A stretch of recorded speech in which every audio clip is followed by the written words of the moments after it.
Remember the testimony of one of my sons in Abuja. He was kidnapped and they were kept in the place by, I think, S-men or Boko Haram guys and all of that. He didn't know what was going to happen to him.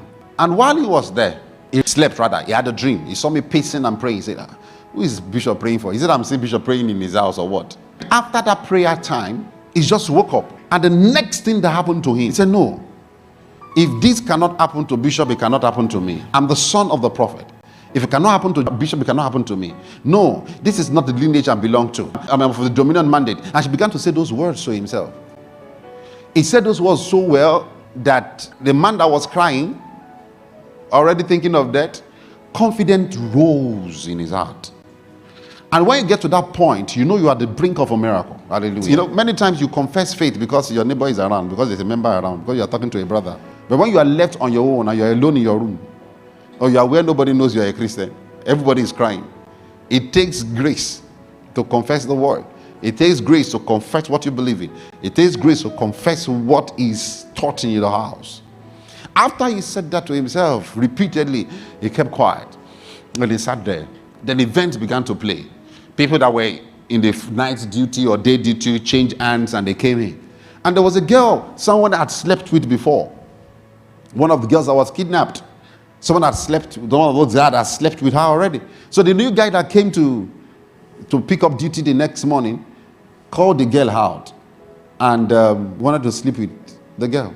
So the other guy said, why do you want to sleep with her? She's my babe. Okay. The kidnapped person is your babe. So he said, it's my babe, don't sleep with her. You cannot sleep with her. And began to say, why will you tell me not to sleep? He said, I've slept with her before. Does that matter? And while they were arguing that, they stabbed each other. They were on the floor. The door was not shut. After he heard there was so much silence for a little, just some little sound, he stood up. Boldness. Say boldness. Boldness. The righteous is as bold as a lion. Hallelujah. He stood up and he went to the door and he saw them on the floor.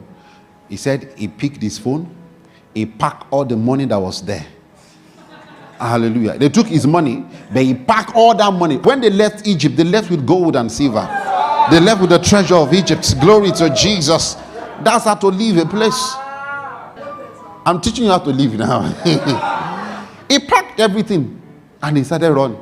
He said after he had run a long distance, some people too left and they were running after him to escape also. That was how he escaped, because he just got conscious of a covenant. There are things that happens around me. I just say, no, it doesn't look like my lineage. Praise Jesus. It doesn't look like, that's all you need to do. Sometimes that is all you need to just, this does not look like my father. No. This is not how we do in my lineage. That alone will check you out, and it activates a covenant immediately if you are a son, not a taker of the prophet.